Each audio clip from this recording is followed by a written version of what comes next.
Good evening. Welcome to Telltale Heart, a 200-year-old story by the famous master of the suspense and horror, the amazing Edgar Allan Poe. Today our story takes place on a dark night in a tall, spooky house on the top of the abandoned hill where the old man lived. Yes, it was a very scary setting, but the thoughts of one individual were much more horrifying. A madman, who lived with the old man. No hatred or war was between them two, but something still bothered the madman. His vulture, milky white eye, which stared at me as predator stares at its prey.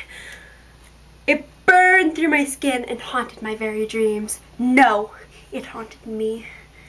Everywhere I was, and I despised it. My mind was set. I had to get rid of it, and soon. It's true. He loathed the old man's eye. Not the old man particularly. No, just his eye, his creepy eye. And he decided that it must be destroyed. If you still think me mad, I disagree. For a madman wouldn't be able to tell you this, oh, so calmly. Every night at exactly midnight, I would creep up the tall stairs to his sleeping quarters. And ever so slowly and gently, I would open the door and peek my head through. And ever so slowly, under the lantern, just so one beam was on his face. But unfortunately, every night, the eye was always closed.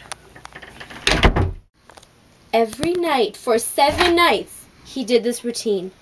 But the eye was always closed, so he couldn't go through with his evil deed. In the day, he was never nicer to the old man, laughing heartily at all his jokes and calling him by his first name. But secretly, he was exploding with rage, worse with each minute. Nothing changed except on the 8th night. Yes, the 8th night changed everything. I did the same thing. I slowly crept into his room and opened the door. I must have opened it too quickly because the old man woke up. Who's there? The old man woke up, sat in his bed, not moving, but looking around the room with fear. He muttered something about a mouse, or just the wind in the chimney. It's probably just a wind or a mouse. After many hours, I slowly undid the lantern, and for only a beam to be on his face, and I saw that eye, and I knew it was time to strike. Action. He jumped toward the old man and pushed the bed until it was on top of him. The old man would smothered him in wood and linens. He waited until he could hear the man's heart go more and more, and then began the disposal of the body. If you still think me mad, then how do I so cleverly dispose of the body? I pulled off the limbs and put them in a bucket. Put all the ligaments of the body underneath the cement blocks. There was no sign of it, or even a stain of blood. Then I heard a knock at the door. I walked up to the door, oh, so calmly, as if I had anything to fear. There was no signs of the remains of the old man. Open up! Oh, hello, gentlemen. How may I help you? We heard, we got a report from the neighbor about a scream. Oh, that was my scream. I had a terrible nightmare. Well, it's police policy that we investigate the premises. Oh, yes. Come in.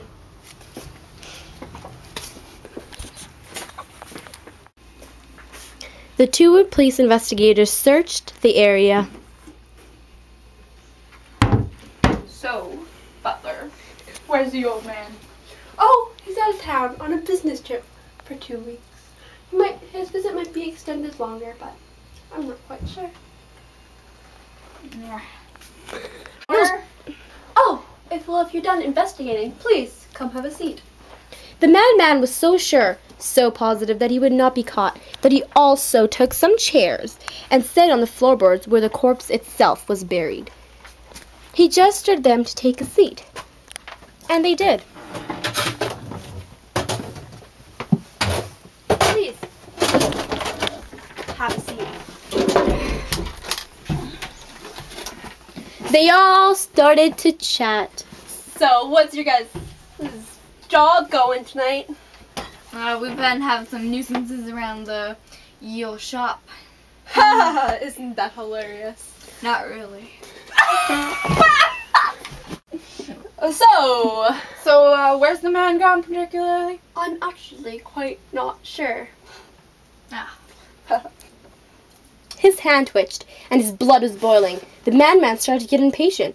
He thought to himself, why won't they leave? It must be time to go now. But no, the men sat there laughing and talking freely amongst each other. The madman was now talking louder and pacing back and forth. So, Then I said, where's the vacuum? that's hilarious! He threw on a fake smile, but inside he was erupting with anger. Then all of a sudden he started to hear a sound that wouldn't stop ringing. It was the beating of a heart.